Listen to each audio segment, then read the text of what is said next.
नमस्कार दोस्तों, मैं देवेंद्र पारीक स्वागत करता हूं आपका जीके बाई डीके चैनल पर। और दोस्तों, आज हम बात ये भी करेंगे कि किस देश में 7 राष्ट्रपति होते हैं, उसकी जानकारी लें। उससे पहले हम करंट कर लेते हैं कंप्लीट।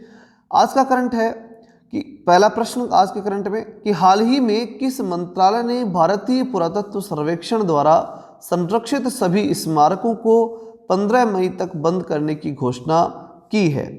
पहला ऑप्शन है अपना सूचना और प्रसारण मंत्रालय, रेल मंत्रालय, रक्षा मंत्रालय, संस्कृति और पर्यटन मंत्रालय। बताइए दोस्तों, किसके अंतर्गत आएगा ये? तो बिल्कुल सही है आपका, संस्कृति और पर्यटन मंत्रालय। निश्चित रूप से भारतीय पुरातत्व सर्वेक्षण जो है, पुरानी चीज़ों के सर्वेक्षण और उसके संबंधित जो स्मारक हैं वो सब संस्कृति और पर्यटन के अंतर्गत आते हैं। कुछ विद्यार्थियों ने सूचना प्रसारण सोचा होगा, लेकिन ये बिल्कुल गलत रहेगा। संस्कृति और पर्यटन ही इसका सही उत्तर होगा। व्याख्या देख लेते हैं इसकी। व्याख्या जो है वो इस प्रकार है कि देश के संस्कृति और पर्यटन मंत्रालय ने हाल ही में भारतीय पुरातत्व सर्वेक्षण द्वारा संरक्षित सभी स्मारकों को 15 मई तक बंद करने की घोषणा की है।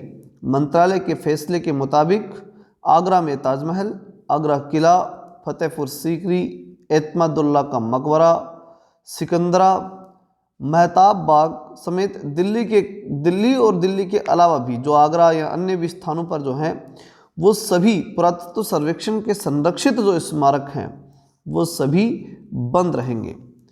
कारण कोरोना, अब सबको अच्छी तरह मालूम है, कोरोना के रीजन के कारण से सभी स्मारक बंद कर दिए गए हैं।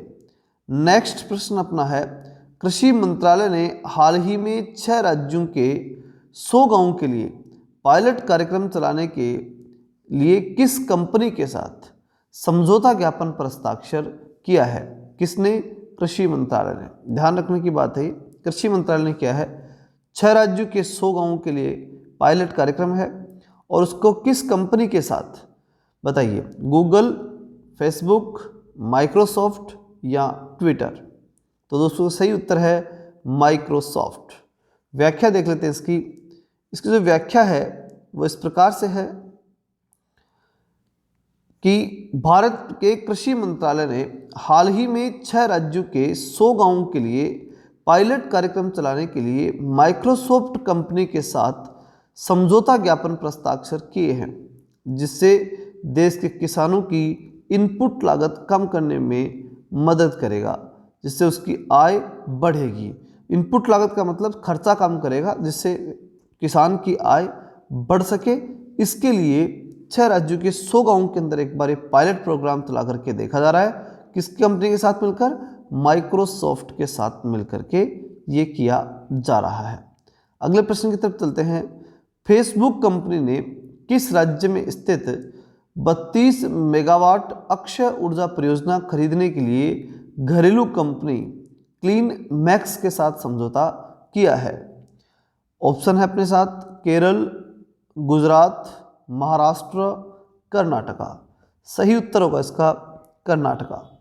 चलते हैं व्याख्या की तरफ।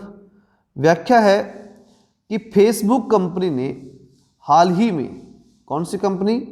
Facebook company. क्या, कब? हाल ही में कर्नाटक राज्य में स्थित 32 मेगावाट अक्षय ऊर्जा परियोजना खरीदने के लिए घरेलू कंपनी क्लीनमैक्स कंपनी, घरेलू कंपनी अपनी, उसके साथ समझौता किया है। इस समझौते के मुताबिक फेसबुक और क्लीनमैक्स ये दोनों मिलकर के पवन और सौर ऊर्जा परियोजनाएं तैयार करेंगे। पवन ऊर्जा पर भी काम करेंगे और सौर ऊर्जा के ऊपर भी काम करेंगे, जिससे बिजली ग्रिड को अक्षय ऊर्जा की पूर्ति हो सके या होगी। तो इसमें 2 बातें इंपॉर्टेंट हैं कि फेसबुक के साथ कंपनी कौन सी? क्लीनमैक्स, यहाँ की घरेलू कंपनी है क्लीनमैक्स, फेसबुक बाहर की कंपनी है। ठीक है, अक्षय ऊर्जा के लिए काम करने जा रहे हैं। किस राज्य में? कर्नाटक राज्य में। ठीक है, ये अच्छे से याद रखिएगा। चलते हैं अपन आगे। अगला प्रश्न अपना कि निम्न में से किस देश के प्रधानमंत्री जोसेफ जूथ ने हाल ही में अपने पद से इस्तीफा दे दिया है? मालदीव, इराक, हैती या ऑस्ट्रेलिया? तो सही उत्तर दोस्तों इसका होगा अपना हैती। व्याख्या देख लेते हैं। व्याख्या जो है वो है कि हैती देश के प्रधानमंत्री जोसेफ जूथ ने हाल ही में अपने पद से इस्तीफा दे दिया है। तो देने वाला कौन है इस्तीफा? जोसेफ जूथ। कहाँ के प्रधानमंत्री हैं? हैती के प्रधानमंत्री। वे मार्च 2020 से प्रधानमंत्री के पद पर थे। उनकी जगह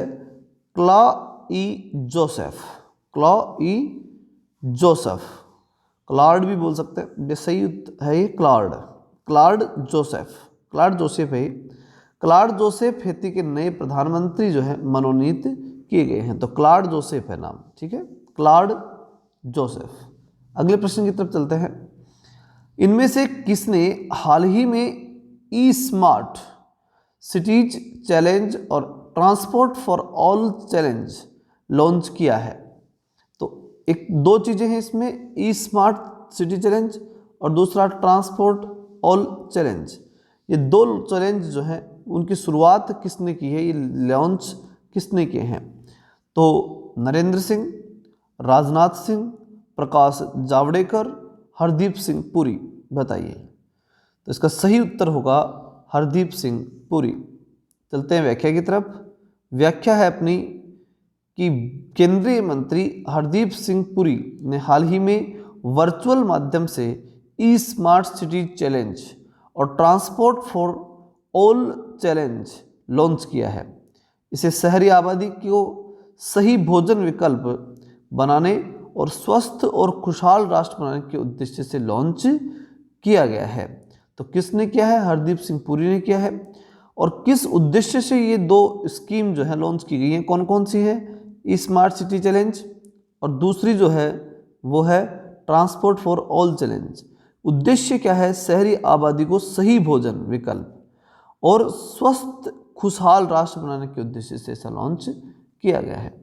चलते हैं नेक्स्ट प्रश्न की तरफ। 18 अप्रैल को विश्व में कौन सा दिवस मनाया जाता है? बहुत ही महत्वपूर्ण प्रश्न है दोस्तों, ध्यान से देखिएगा। 18 अप्रैल को विश्व में कौन सा दिवस मनाया जाता है? ऑप्शन है आपके सामने। स्मारक और स्थलों के लिए अंतर्राष्ट्रीय दिवस, शिक्षा के लिए अंतर्राष्ट्रीय दिवस, महिला सुरक्षा के लिए अंतर्राष्ट्रीय दिवस, डाक सेवा के लिए अंतर्राष्ट्रीय दिवस। तो इसका सही उत्तर जो होगा वो होगा स्मारकों के लिए अंतर्राष्ट्रीय दिवस। व्याख्या देख लेते हैं इसकी। स्मारक और स्थलों के लिए अंतर्राष्ट्रीय दिवस 18 अप्रैल को ये दिवस मनाया जाता है।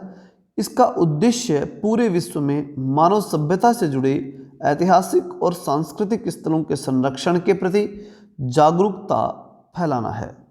नेक्स्ट प्रश्न है अपना, भारत के किस मंत्रालय ने आतिथ्य और पर्यटन उद्योग को मजबूत बनाने के लिए ऑनलाइन ट्रैवलिंग कंपनियों के साथ समझौता किया है? सूचना और प्रसारण मंत्रालय, रक्षा मंत्रालय, पर्यटन मंत्रालय या फिर रेल मंत्रालय? तो यहाँ निश्चित रूप से दिख रहा है हमें आतिथ्य और पर्यटन, तो इसलिए आतिथ्य और पर्यटन का उत्तर क्या होने वाला है? पर्यटन मंत्रालय। ठीक है, ऑनलाइन ट्रैवलिंग की कंपनियों के साथ क्या किया जा रहा है? समझौता। देख लेते हैं व्याख्या में और क्या है। पर्यटन मंत्रालय ने हाल ही में आतिथ्य और पर्यटन उद्योग को मजबूत बनाने के लिए ऑनलाइन ट्रैवलिंग कंपनियां क्लियर ट्रिप और ईज माई ट्रिप के साथ समझौता पत्र पर हस्ताक्षर किए हैं, जिनका उद्देश्य जो है, प्राथमिक उद्देश्य उन आवासीय इकाइयों को व्यापक दृश्यता उपलब्ध करवाना है जो इकाइयां पर्यटन के क्षेत्र में मजबूत है, महत्वपूर्ण है। उन इकाइयों को व्यापक दृश्यता उनकी उपलब्ध करवानी है। चलते हैं नेक्स्ट क्वेश्चन की तरफ। निम्न में से किस आईटी संस्थान के शोधकर्ताओं द्वारा विकसित स्वच्छता उत्पाद ड्यूरोकिया सीरीज, उस उत्पाद का नाम क्या है? ड्यूरोकिया सीरीज। ठीक है, ड्यूरोकिया सीरीज जो है उसका लोकार्पण किया गया है। तो किस आईआईटी ने किया है? ऑप्शन अपने सामने है, IIT Delhi, IIT Mumbai, IIT Chennai या फिर आईआईटी हैदराबाद। तो सही ऑप्शन उत्तर जो अपना होगा वो होगा आईआईटी हैदराबाद। व्याख्या देख लेते हैं इसकी। केंद्रीय शिक्षा मंत्री श्री रमेश पोखरियाल निशंक ने हाल ही में आईआईटी हैदराबाद के शोधकर्ताओं द्वारा विकसित विश्व की पहली सस्ती और लंबे समय तक चलने वाली स्वच्छता उत्पाद ड्यूरोकिया सीरीज का हाल ही में लोकार्पण किया है। यह अगली पीढ़ी की ड्यूरोकिया सूक्ष्म जीव रोधी तकनीकी 189 रुपये से शुरू हो जाती है, मतलब बहुत ही सस्ती है और शानदार चीज़ इन्होंने बनाई है। तो ये तो था दोस्तों आज का करंट, लेकिन अब हम बात करते हैं उस प्रश्न के ऊपर जो आज का अपना प्रश्न था, वो ये कि ऐसा कौन सा देश है जहां पर 7 राष्ट्रपति हैं। तो दोस्तों ये देश है स्विट्जरलैंड। स्विट्जरलैंड की स्थिति यह है, इसको ध्यान से सुनिएगा। स्विट्जरलैंड जो है उसके अंदर 7 राष्ट्रपति कैसे हैं। देखिए वहाँ की जो कार्यपालिका है उसे बोलते हैं बहुल कार्यपालिका, और बहुल कार्यपालिका का मतलब है कि वहाँ कार्यपालिका का एक प्रधान नहीं होता, वहाँ कार्यपालिका के लिए 7 व्यक्ति चुने जाते हैं, और 7 व्यक्ति जो चुने जाते हैं उनमें से प्रत्येक व्यक्ति 1 साल के लिए राष्ट्रपति बनता है। ठीक है, तो रूटीन में वो चलते रहते हैं, बराबर इनके पावर होते हैं, ये रूटीन में चलते हैं, इनके बराबर पावर होते हैं।